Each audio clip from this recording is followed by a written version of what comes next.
বগুড়া সদর উপজেলা স্বেচ্ছাসেবক দলের আহ্বায়ক মিজানুর রহমান মিজানকে কুপিয়ে হত্যা করেছে দুর্বৃত্তরা। এই নিয়ে আরও জানবো। বগুড়া থেকে সরাসরি আছেন সহকর্মী জজিফ হোসেন। জজিফ, উপজেলার আহ্বায়ক, অনেক বড় পদে ছিলেন তিনি, তাকে কুপিয়ে হত্যা করা হলো। বিরোধ কি ছিল, আর এর মধ্যেই হত্যার আগে কোনো ধরনের বিরোধের ঘটনা সেখানে ঘটেছে কিনা, সংঘর্ষ হয়েছে কিনা, এটাকে কেন্দ্র করে?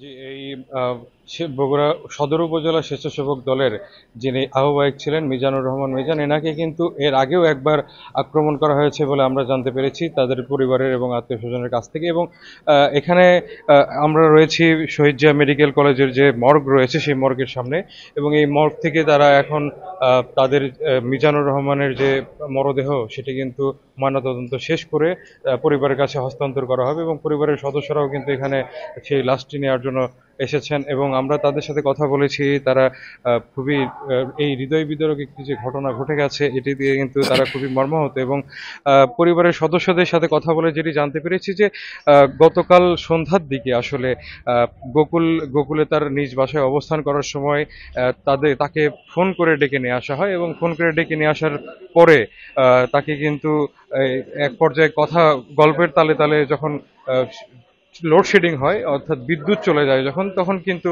তার উপরে অতর্কিতে হামলা করে বসে দুষ্কৃতিকারীরা। এবং সেই সময়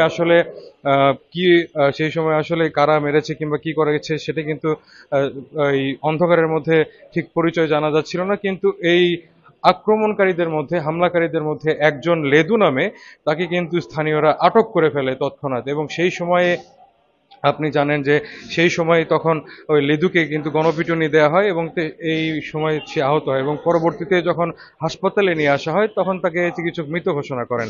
তো আসলে পূর্ব শত্রুতার জেরে এই ধরনের এই হত্যাকাণ্ডটি সংঘটিত হয়ে থাকতে পারে ধারণা সকলের। এবং যেহেতু সে খুব গুরুত্বপূর্ণ একটা বিষয়, আপনি পূর্ব শত্রুতার কথা বলছিলেন। বগুড়া এমনিতেই বিএনপির খুবই শক্ত ঘাঁটি, সেখানে উপজেলার শীর্ষ নেতাকে কুপিয়ে হত্যা করা হলো। পূর্ব শত্রুতা কি দলীয় কোনো কারণে নাকি অন্য কিছু, কি টের পাওয়া গেল? জি, ঠিকই বলেছেন, আসলে দলীয় কারণে এটি ঘটে থাকতে বলে। যেহেতু সে যিনি কুপিয়েছেন, আমরা জানতে পেরেছি যে যারা হামলাকারী ছিলেন তারা বহিষ্কৃত এক নেতার লোকজন ছিল। এবং এখানে আসলে যে মিজানুর রহমান মিজান সেই সময় স্বেচ্ছাসেবক দলের আহ্বায়ক পদে ছিলেন, এবং তাকে এই হামলাকারীরা কিন্তু বহিষ্কৃত নেতা বলে আমরা জানতে পেরেছি। তো ধারণা করা যাচ্ছে যে আসলে আধিপত্যকে বিস্তার করে এই ধরনের ঘটনাটি ঘটে থাকতে পারে, যেহেতু স্বেচ্ছাসেবক দলের একজন বড় পদে ছিলেন, এবং যেহেতু কোনো ধরনের সমস্যাও তার সাথে আগে থেকেই ছিল, সেই কারণেই কিন্তু এরকম একটা ঘটনা ঘটেছে বলে আমাদেরকে আত্মীয় স্বজন এবং পরিবারের লোকজন এবং স্থানীয় লোকজন জানিয়েছেন।